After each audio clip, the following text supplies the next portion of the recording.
Officer Dean Kenny, who was called to the scene, disagrees. If the parking lot attendant didn't summons us, and the baby probably wouldn't have lived a half hour in this cold. Mm-hmm. And how does that make you feel this evening? I feel good. I feel very good about it. The transit police later learned that the baby's body temperature had dropped to a dangerous 88 degrees. Now, the parking lot attendant says he did not get a good look at the woman because she was wearing a hood, but New Jersey Transit Police say they have received numerous calls, and right now 3 detectives are following up on leads. And we're live in Newark. I'm Celeste Ford, Channel 7 Eyewitness News. Thank you, Celeste. And Celeste knows, and if you've been out tonight too, you know just how bone-chilling this Arctic blast can be. High winds, plunging temperatures, and it is all potentially deadly. Just check out the numbers near Central Park. Yep, read 'em and weep. It is blistering cold and getting colder. And that has triggered the city program to protect the homeless. Anyone found on the streets or in the subway who's suffering from exposure is being taken either to the hospital or to a city shelter. And if your boiler dies, well, you hope not. This is going to be a very busy night for repairmen and for weathermen like our own Sam Champion. Sam. Diane, it's not only the coldest we've been so far this winter, it is, believe it or not, the coldest we've been in almost 3 years. February 26, 1990, 7 degrees. We're going down to about 8 degrees for a low. This is what's going on. We've got low pressure off the coastline and a batch of high pressure just off to the west. Remember the clockwise flow of high pressure, counterclockwise flow of low. It's just about like pushing all the cold air into a funnel that opens out right on top of us. So it's a direct flow. 30 below, these wind chills we've already been reporting and recording. 45 below north of the city, 27 below out to the west. We'll take a look at what all this means early in the morning, but you bet it's cold, and we'll wrap it all up for you in just a few minutes. Bill, Dinah. Okay, thank you very much, Sam. And there are some steps that you can take to protect yourself from these dangerously frigid winds. First, if you do have to go outside, dress in layers and wear a hat. Most of your body heat escapes from your head. If you work outdoors, take breaks to warm up and treat frostbite with warm water. Don't put affected areas near the oven or a fire. Bill? Well, on this cold night, the cold reality for Judge Saul Wachtler is that he once sat at the pinnacle of the New York State legal system. But tonight, the former Chief Justice of the State Court of Appeals is under indictment. Federal prosecutors charge him with waging a 13-month campaign of terror against a former lover and her teenage daughter. It is charged that Wachtler used interstate facilities to carry out an extortion scheme. It alleges 3 counts of sending threatening blackmail communications through the mail. Saul Wachtler is charged with extortion in a scheme that targeted Joyce Silverman, a prominent Republican fundraiser who lives with her daughter on Park Avenue. She reportedly broke off a love affair with Wachtler in early 1992. And after that, the man who had headed the state's highest court, the Court of Appeals, is said to have begun a campaign to harass Silverman, first with letters and then with almost daily phone calls. Silverman used her connections with President Bush to bring in the FBI. That led to Wachtler's arrest and his decision to resign from the bench. He is now under house arrest at his home in Manhasset. And tonight, Wachtler's attorney responded to the federal indictment, saying Judge Wachtler will be pleading not guilty to each of these charges. We will prove at trial that as a result of a major psychiatric illness, Judge Wachtler was not criminally responsible for the conduct charged. And federal prosecutors plan to arraign Saul Wachtler sometime over the next 2 weeks. Diana? Bill, a New Jersey man accused of abducting a 10-year-old boy and burying him alive will need $250,000 just to get out of jail. That was the bail set today for 24-year-old Thomas Heyer. The deaf-mute allegedly kidnapped his neighbor, Ronak Beutel, last Friday, tied him up and buried him in a shallow grave. Searchers found the boy 6 hours later. And a gay man is looking for justice in North Carolina. 28-year-old Craig Pridgeon was attacked outside a gay bar in Wilmington early Saturday. 3 Marines from Camp Lejeune are charged with the beating. They reportedly were angry about the proposal to lift the ban on gays in the military. Along with lifting that ban, President Clinton has pledged to work on a prescription to try to heal our faltering economy. And in a move toward that goal, Mr. Clinton met with the country's governors today for a bit of give and take, and they made some progress. The president agreed to allow the states a freer hand in running Medicaid programs, and in return, the governors promised to help President Clinton in whatever way they can to shrink the deficit. And the Clinton administration is making moves tonight on the international front concerning the fate of 400 Palestinians who've been banished to a virtual no man's land in South Lebanon. Some of the deportees will be allowed to return. Senior correspondent John Johnson joins us now with details. John? Well, Diana, as you know, the first test of the Clinton administration's international deal-making is a partial success tonight. Israel has to agree to an American brokered compromise on those 400 Palestinians deported by Israel. Israel will permit the return of about 100 deportees. It was tantamount to a complete cave-in to American and international pressure, as Israeli Prime Minister Yitzhak Rabin said 100 of the Palestinian deportees would go back to their homes immediately, while the remaining 300 would stay no more than 1 year in their no-man's land between the Jewish state and Israel. Meanwhile, in his first visit to the United Nations and his new job as Secretary of State, Warren Christopher praised the Israeli compromise and said it was good enough to forego any reprimand by the United Nations. We believe that further action by the Security Council is unnecessary and could even undercut the process which is already underway. But tonight, the PLO and the Arab League, sponsoring a move to impose sanctions on Israel in the Security Council, said the Israeli compromise wasn't good enough. They want Israel to comply with UN Resolution 799, calling for the immediate return of all the deportees who Israel accused of terrorist activities. I believe the Israelis do not get it yet. We believe that there is no possibility of a deal between the Security Council and the Israeli government. And I believe that there is no compromise in this field. If Israel makes a compromise, which is not easy because we're talking about the security of the state of Israel, then my expectation, our expectation would be that the other side too should be asked to make a compromise. The Clinton administration, who wants to get the Mideast peace talks back on track, got the compromise it wanted out of Israel, but may now be faced with an Arab backlash, a boycott of the peace talks, and a confrontation in the United Nations Security Council with the Arabs over the United States' closest ally in the Middle East, Israel. Bill. John, thank you very much. When we come back, few of us will ever forget the survival story of the Stolpa family. That's right, it was an incredible story. They were stranded for days in a snowstorm. Now, they are putting the ordeal behind them, starting a new life. We'll have a tale of inspiration for you. And a week ago, he was in the hospital with heart trouble. Now, talk show host Regis Philbin is back on the set. Plus, the nutty secret for Regis and the rest of us who want to fight off heart attacks when we come back. Some home equity lenders tease you with low introductory rates. Not the Money Store. Right now, we're offering qualified homeowners fixed-rate home equity loans as low as 8%. That means after 90 days, your low rate would be 8%. And after 2 years, just 8%. At the Money Store, we guarantee your low fixed rate will never go up. Apply right now. 1-800-LOAN-YES. The Money Store, where America goes for money. Red, irritated eyes can say things about you that aren't true. They can look worn out, upset, stressed out, even if you're not. Use Visine Extra. It cools, soothes, gets the red out. Look your best with Visine Extra. That's new. Brand new. Looks new. Big news from Certs. A new breath mint with extra mint for extra cool, fresh flavor. Go out and pick up a roll. Yeah, start with this one. Try new sugar-free Certs extra flavor mints with Retsin. A refreshing new way to be certain with Certs. Discover the distinction of excellence at Greco-Lincoln Mercury. For over 28 years, Greco-Lincoln Mercury has been serving northern New Jersey with quality automobiles at affordable pricing. So whether you're buying or leasing, Greco-Lincoln Mercury will satisfy all your transportation needs. How do I know so much about Greco-Lincoln Mercury? I'm Deborah Greco, and this is my father, Jim. And our family's name and reputation go on every car we deliver. Discover the distinction of excellence at Greco-Lincoln Mercury, Route 10, Denville, New Jersey.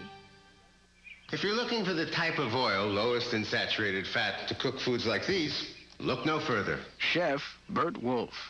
It's all right here. 94% unsaturated Crisco Puritan. With just 1 gram per serving, Crisco is even lower in saturated fat than olive or corn oil. Crisco's light in color. Plus, there's no heavy oily taste. It's simple. For the type of oil lowest in saturated fat, there is nothing better. Cooks who know, trust Crisco. Tonight, a family that survived a harrowing ordeal in the snow-covered wilderness of Nevada is back home in California. Jennifer and James Stolpa, along with their infant son, were stranded for 8 days while trying to drive through a fierce snowstorm in northwestern Nevada last December. The couple was discharged today from the hospital. They were treated for severe frostbite. I'm back.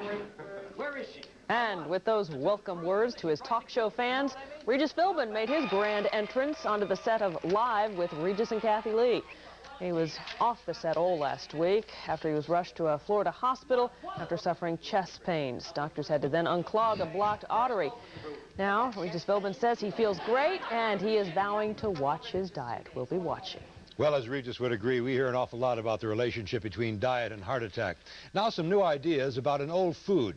Some doctors suggest that people who are nuts about nuts have a good chance of avoiding heart attack. Tonight in 7 on Call, Dr. Jay Adlersberg shows us how a handful of nuts a few times a week can be good for your heart. Eat a handful of nuts 5 or 6 times a week and you could cut your risk of heart attack in half. So says a new report from California's Loma Linda University, the first study to examine this relationship in humans. And it's somewhat astonishing to me that people have been investigating diet and cardiovascular disease for so long and the question of nuts has not been raised. The data come from a study of 34,000 Seventh-day Adventists. Their beliefs discourage the use of alcohol, tobacco, caffeine, and meat. They favor fruits, vegetables, nuts, and grains and are healthier as a result. But even among Adventists, the heavier nut eaters, those who ate nuts 5 times a week, had 50% fewer heart attacks. Just why is unknown, but nuts may lower cholesterol and may also protect the heart's blood vessels from narrowing. 65-year-old Eloise Bickley is in the study. She's a lifelong Seventh-day Adventist who has eaten nuts all her life. I feel very good. I have a lot of energy and I get a lot of things done during the day. I just feel like my health is good right now. It's not known if one nut is better than another. However, peanuts, almonds, and walnuts are the most popular with people in the study. While it's too early to guarantee your risk of heart attack will be slashed by nuts, there's little harm in adding them to your diet. But you might say, whoa, Dr. J, nuts are fattening. Well, it's true, nuts do contain a fatty oil, but that oil is unsaturated and helps lower cholesterol. And that might be exactly how nuts worked in this study to help lower heart attack risk. I'm Dr. Jay Adlersberg, Channel 7 Eyewitness News. We learn something new every day. We'll see. Talk about nuts. Some fans think Roseanne Arnold has gone off the deep end. When we come back in a moment, is the ABC star adding a new job to her resume? We'll tell you what she has cooking and why in a moment. And they've lost 3 Super Bowls in a row, but Buffalo still loves its Bills. Scott Clark with a homecoming when we come back. Petland discount. At Petland we care. I'm Neil Padgett, president. Tropical fish are fun, beautiful, and easy to own.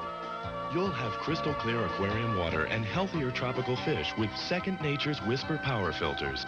It's easy to maintain any size aquarium with Whisper's Quick Change cartridge. Ask for Whisper at Petland discount. At Petland we care. Now over 70 convenient stores, all open every day. In today's economy, anyone can have a credit problem. Medical bills, a sudden layoff, or any unusual expense can have an effect on your credit. At Champion, we make second mortgages for people with credit problems every day. We can help you repair your credit. And by lowering your monthly expenses, we can help you do something many of us haven't done for years. Put money into savings each and every month. That's how people become strong again. When your bank says no, Champion says yes. So you're having a baby and money's tight. No sweat. At Coronet, you can save money and put it in the baby's college fund. We have 2 giant warehouses loaded with stock at our famous low, low prices. With cribs, strollers, high chairs, playpens, and toys. But no talking orangutans. At Coronet, we don't play games, we sell them. Meet the 4th generation. Hey, Josh, what do you think of the competition?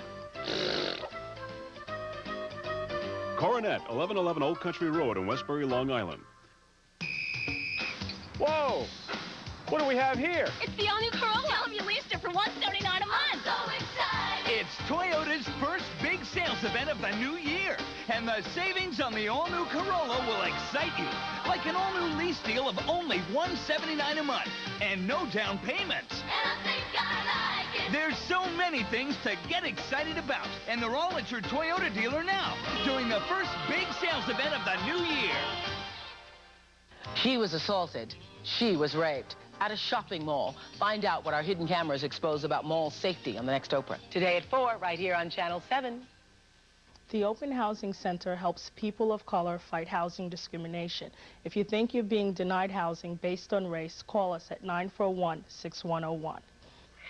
So, if you've been wondering what's cooking with Tom and Roseanne Arnold these days, They're turning their television life into reality. Today was the grand opening of Roseanne and Tom's Big Food Diner. It's a typical greasy spoon in America's heartland, Eldon, Iowa. On her ABC hit comedy, Roseanne runs a diner with her sister, but before you rush out to place your order out in Iowa, a warning, you aren't going to see Roseanne flipping any burgers there. I guess not. Tonight, home team's on the ice. Scott Clark. It was exciting tonight. Yeah. Real exciting. Couldn't get much better than it did on the ice on the island tonight. The Rangers versus the Islanders. A win by the Isles would tie them for third place with the Rangers. And the Islanders had not allowed a Ranger win in 12 tries on the island. Talk about excitement. 3-3 after one. Second period off the shot by Turcotte.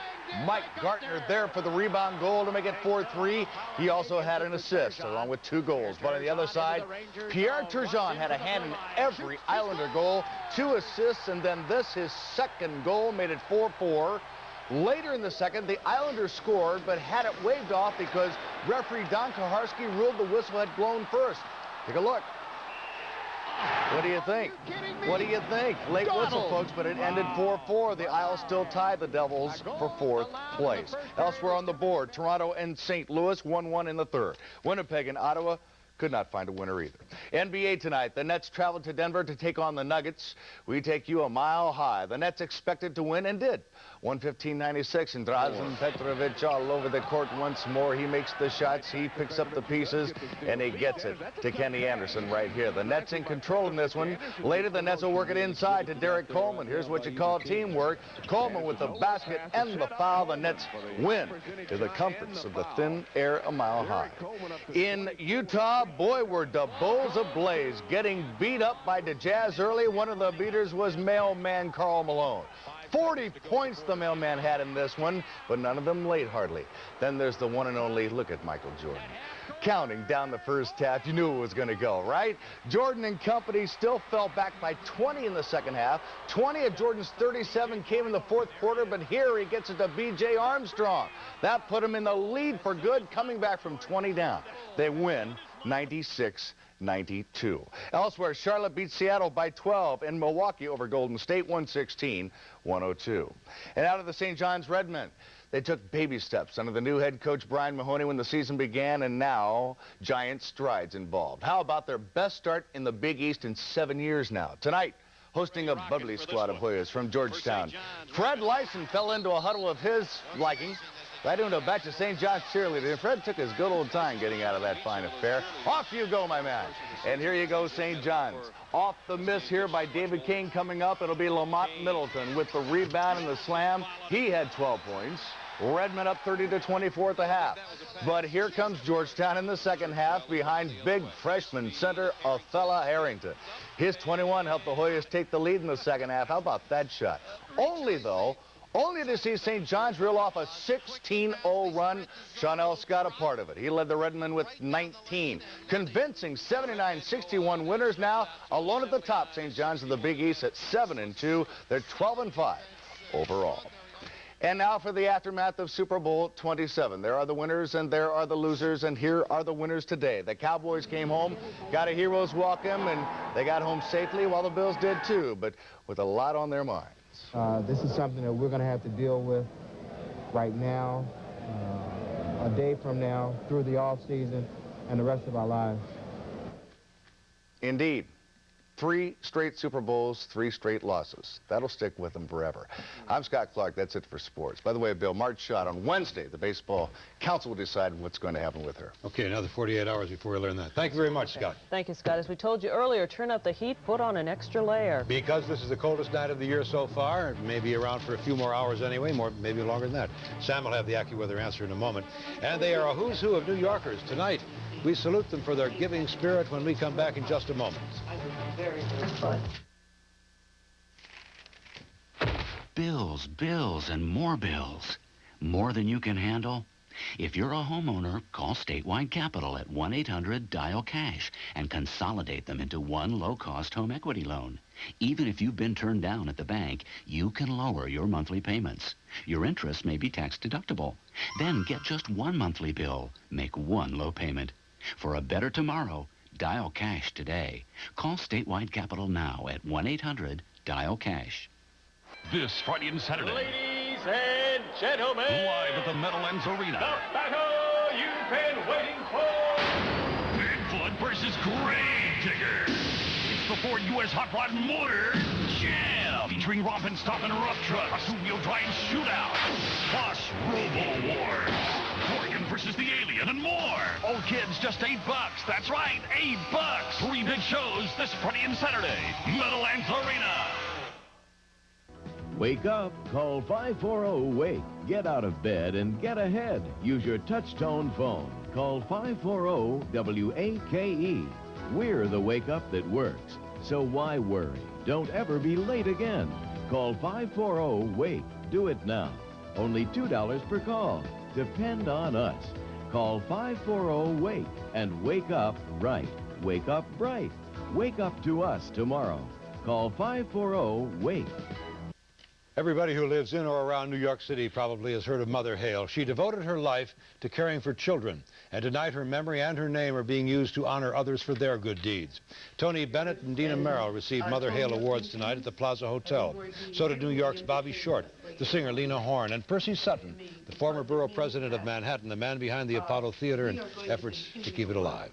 Congratulations to all. Absolutely. Turning now to weather. As we've said, it's cold. And as we've said, we'll say it again, it is the coldest night we've had not only this winter, but since February 26, 1990. Morning temperature 7 degrees there. We're expected to get very close to that. We might even get to 7 degrees in town. Areas outside of the city are going to be well below that, and some already are. 10 degrees outside right now. Relative humidity at 46%. Barometers rising as high pressure squeezes in from the west up against a pretty strong low offshore. That's bringing all those northern winds in, 15 to 25 miles per hour. That puts our wind chill with the air feels like up against your skin at 17 below zero at this hour. 43 the high right after midnight, 10 degrees where we are right now. We continue dropping. We'll show you a satellite picture quickly. All the clouds are offshore right now, and again, that high pressure is pushing in all that nice, dry, cold air right on top of us, funneling it right down the valley. We have had some reports from the North Jersey weather observers that their actual temperatures already 2 below zero in some North Jersey locations. Here are the strongest wind chills we've recorded so far this evening. 30 below in town, 32 below Northwest Jersey. Out toward the center of the island near Islip, about 27 below. But once you work up the Hudson Valley, strong winds and cold temperatures there, 45 below zero. Also the case in central Connecticut. So what are we expecting tonight? Generally, this is the deal. Anytime you step outside tonight to early in the morning, you risk hitting wind chills that are 10 below to 20 below zero. North of the city, 20 to 40 below zero. Actual temperatures, you ask? Here they are. 8 degrees early in the morning, and it could be 1 or 2 degrees cooler than that since we're already about 11 degrees, 10 degrees now. 10 to 12 out toward the island inland numbers. We'll take some single digits. The 7 you see here in Northwest Jersey, well, that's amidst reports that already they are below zero. So know these numbers are very cold out there. Stays cold tomorrow. High pressure holds the cold air here, but just for one day, Wednesday, what a difference it'll be. It'll be probably in the 40s at that point, but for tomorrow, it's 26 degrees and is still windy in the morning. Winds do tend to die down a little bit by afternoon hours, and we don't lose the Arctic Express until this high pressure moves offshore, but again, that looks like Wednesday. 8 degrees, sunny, windy, and cold. Cover everything tomorrow morning when you leave the house. Skin is susceptible to frostbite in seconds out there. 26 degrees, sunny, windy, and cold tomorrow. 5 days shows you, though, Wednesday, Thursday, Friday, Saturday, all in the 40s. So it's a quick chill at this point, but it is a very real one. Get out early.